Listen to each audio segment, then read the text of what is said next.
আজ আমরা primary interview এবং SSC SLST interview related important একটি বিষয় শিক্ষা সংক্রান্ত সংবিধানের বিভিন্ন ধারা এবং আইনগুলি নিয়ে আলোচনা করব। মূলত শিক্ষা রিলেটেড এমন কিছু সংবিধানের পাঠ রয়েছে, শিডিউল রয়েছে, আর্টিকেল রয়েছে বা প্রভিশন রয়েছে যেখান থেকে এসএলএসটি এবং প্রাইমারি ইন্টারভিউতে তোমাকে 100% কোশ্চেন জিজ্ঞাসা করবে এবং এই জায়গাগুলো থেকেই জিজ্ঞাসা করবে, সেই বিষয়গুলো শুধু আলোচনা করব। তাই প্রত্যেককে বলবো ভিডিওটি মনোযোগ দিয়ে দেখো এবং যদি ভালো লাগে অবশ্যই চ্যানেলটিকে সাবস্ক্রাইব এবং ভিডিওটিকে লাইক করে রেখো পরবর্তী আপডেটের জন্য। আমরা প্রথমেই উল্লেখ করেছি শিক্ষা ও সংবিধান, অর্থাৎ ভারতীয় সংবিধানে উল্লেখ করা আছে এমন কিছু প্রভিশন যেখানে ডিরেক্ট শিক্ষা রিলেটেড বিষয় লেখা আছে, সেটা আলোচনা করব। প্রথমেই যেটা ইম্পর্টেন্ট বিষয় যেটা জানতে হবে বা জিজ্ঞাসা করে, শিক্ষা যুগ্ম তালিকার বিষয়। আগে এটি রাজ্য তালিকায় ছিল, 1976 সালে 42তম সংবিধান সংশোধনীর দ্বারা যুগ্ম তালিকায় আনা হয়েছে। এই জায়গাটা খুব ইম্পর্টেন্ট। অর্থাৎ আমরা জানি যে সংবিধানে 3টে লিস্ট আছে, একটা হচ্ছে টেট লিস্ট, একটা ইউনিয়ন লিস্ট, একটা কনকারেন্ট লিস্ট। টেট লিস্ট মানে যেটা রাজ্য তালিকা, যেখানে রাজ্য নির্দিষ্ট রাজ্য তাদের আইন প্রণয়ন করতে পারে। যদিও বিশেষ কারণে কেন্দ্র সরকার চাইলে বিশেষ ন্যাশনাল ইন্টারেস্ট বা অন্য অন্য কারণে এমার্জেন্সির সময় এই লিস্টে রাজ্য মানে কেন্দ্রীয় সরকার আইন প্রণয়ন করতে পারে, সেটা আলাদা বিষয়। মূলত টেট লিস্ট মানে রাজ্যের বিষয়, ইউনিয়ন লিস্ট মানে কেন্দ্রের বিষয়, কনকারেন্ট লিস্ট মানে এখানে স্টেট এবং ইউনিয়ন অর্থাৎ কেন্দ্র এবং রাজ্য মিলিয়ে আইন প্রণয়ন করতে পারে বা আলাদা আলাদাভাবে আইন প্রণয়ন করতে পারে।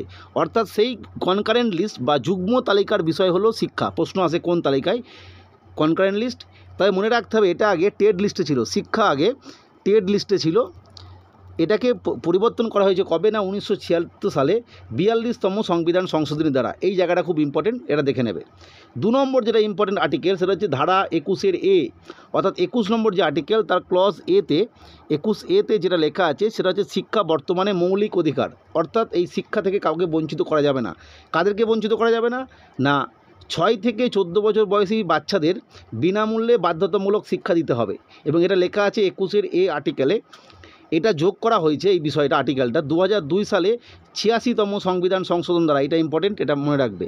2002 সালে 86তম সংবিধান সংশোধন দ্বারা যোগ করা হয় 21 এ আর্টিকেল এবং সেখানে লেখা আছে শিক্ষা হচ্ছে বর্তমানে মৌলিক অধিকার। অবশ্যই কাদের ক্ষেত্রে? না 6 থেকে 14 বছর বয়সী শিশুদের ক্ষেত্রে।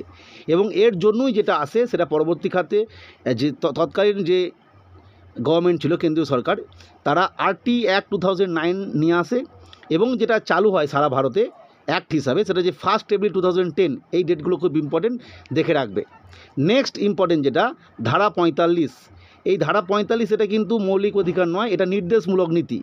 তোমাদেরকে আমি ইন্ডিয়ান পলিটিক্স ক্লাসে পড়িয়েছিলাম মৌলিক অধিকার দ্য ফান্ডামেন্টাল রাইট, নির্দেশমূলক নীতি বা ডিপিএসপি এবং ফান্ডামেন্টাল ডিউটি অর্থাৎ মৌলিক দায়িত্ব। এইগুলো কি একটু দেখে রাখতে পারো, কারণ এগুলো না বুঝতে পারলে নির্দেশমূলক নীতি বা মৌলিক অধিকারটা বুঝতে পারবে না। তাহলে 21 এটা ছিল মৌলিক অধিকার, অর্থাৎ শিক্ষা দিতেই হবে। নির্দেশমূলক নীতি মানে হচ্ছে সরকারকে সংবিধানে উল্লেখ করা আছে যে এই বিষয়গুলো দিতে হবে। সরকারের যখন সেই সময় আর্থিক অবস্থা ভালো থাকবে বা অন্যান্য বিষয়ে বিবেচনা করে সরকার এগুলো দেবে। সেই ধারা 45-এ লেখা আছে যে বাচ্চাদের অর্থাৎ ওই যে 6 থেকে 14 বছর বয়সী শিশুদের শিক্ষা দিতে হবে, সরকারি শিক্ষা এবং তাদের শারীরিক যত্ন ব্যবহার। মনে রাখতে হবে নির্দেশমূলক নীতিগুলো কিন্তু নীতি ছিল, মানে এগুলো সরকারকে বলা হয়েছিল তারা যেন পরবর্তী সময় করে। সেই জায়গা থেকে এই 45 নম্বর ধারাটা কিন্তু বর্তমানে ইমপ্লিমেন্টেড, অর্থাৎ এটা কিন্তু হয়ে গেছে। আমরা দেখতেই পাচ্ছি বর্তমানে মিড ডে মিল বা অন্যান্য বিভিন্ন স্কিম দেওয়া হয় বাচ্চাদের, এইগুলো। নেক্সট ধারা 46, এটাও নির্দেশমূলক নীতির মধ্যে পড়ে। ধারাগুলো মনে রাখবে। এটাতে লেখা আছে এসসি এসটি ওবিসি ছাত্রদের শিক্ষার উন্নয়ন ও অর্থনৈতিক সাহায্য। অর্থাৎ যারা পিছিয়ে পড়া সমাজের তাদেরকে অর্থনৈতিক সাহায্য করা শিক্ষার জন্য এবং শিক্ষার উন্নয়ন ঘটানো। যদিও যে সময় সংবিধান তৈরি হয় 46 নম্বর ধারায় সেখানে ওবিসি কথাটা ছিল না, কারণ আদার ব্যাকওয়ার্ড কাস্ট বলে তখন কিছু ছিল না, তখন ছিল এসসি এসটি এবং পিছিয়ে পড়া শ্রেণী। নেক্সট দেখব ধারা 15-1, অর্থাৎ 15 ক্লজ এতে যেটা লেখা আছে শিক্ষাক্ষেত্রে নারীদের সমান অধিকার। অ্যাকচুয়ালি 15 নম্বর ধারাটা হচ্ছে মৌলিক অধিকারের মধ্যে পড়ে, ফান্ডামেন্টাল রাইট।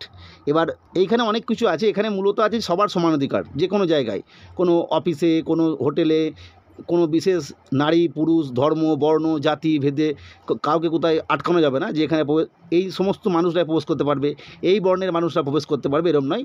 সেক্ষেত্রে তার একটা প্রভিশন আছে নারীদের সমান অধিকার, অর্থাৎ শিক্ষাক্ষেত্রে নারীদেরকে প্রবেশ করতে দিতে হবে, অর্থাৎ এটা নারী শিক্ষার ক্ষেত্রে একটা ইম্পর্টেন্ট পার্ট 15 ক্লজ এ। নেক্সট ইম্পর্টেন্ট ধারা 51 এ। এই 51 এ ধারাটা হচ্ছে ফান্ডামেন্টাল ডিউটি, মৌলিক দায়িত্ব। মৌলিক দায়িত্ব আমরা আলোচনা করেছিলাম আগেই, যে মৌলিক দায়িত্ব মানে হচ্ছে জনগণের কর্তব্য সরকারের প্রতি বা দেশের প্রতি। সেটা কি না, 51 ধারাতে লেখা আছে এই যে 6 থেকে 14 বছর বয়স শিশুদের বিনামূল্যে বাধ্যতামূলক শিক্ষা, যেটা 21 আর্টিকেলে লেখা আছে মৌলিক অধিকার।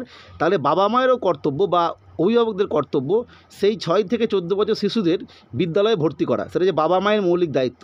এটা লেখা আছে 11 নম্বর যে মৌলিক দায়িত্ব সেখানে। অর্থাৎ আমরা জানি যে মৌলিক দায়িত্ব প্রথমে অ্যাকচুয়ালি সংবিধানে উল্লেখই করা ছিল না, পরবর্তী ক্ষেত্রে অর্থাৎ 1976 সালে, যেটা আমি একটু আগেই বললাম, 42তম সংবিধান সংশোধনী দ্বারা মৌলিক দায়িত্বটা সংবিধানে অ্যাড করা হয়। তখন দায়িত্ব ছিল 10টা। ওই যে 2002 সালের কথা একটু আগেই বললাম, সেই 2002 সালে 86তম সংবিধান সংশোধন যখন করা হলো এবং 21 ধারায় শিক্ষার অধিকারকে মৌলিক অধিকার করে দেওয়া হলো, এবং সেই সময়ই 51 যে মৌলিক দায়িত্ব রয়েছে সেই 51 11 নম্বর মৌলিক দায়িত্ব হিসাবে, যেটা আগে 10 ছিল, সেখানে বলে দেওয়া হলো যে বাবা মায়েরও কর্তব্য বা অভিভাবকদের কর্তব্য 6 থেকে 14 বছর বয়সী শিশুদের বিদ্যালয়ে ভর্তি করা। এই ডেটগুলো বা এই ধারাগুলো মনে রাখবে। এরপরে কম গুরুত্বপূর্ণ আমি লিখে রেখেছি, দেখো কম গুরুত্বপূর্ণ ধারার মধ্যে ইম্পর্টেন্ট হচ্ছে ধারা 28। এই ধারা 28টা কিন্তু ফান্ডামেন্টাল রাইটের মধ্যে পড়ে, মৌলিক অধিকারের মধ্যে পড়ে। এটা কি মূলত 25 থেকে 28 এই ধারাটা আমরা জানি যে ধর্মীয় স্বাধীনতার অধিকার।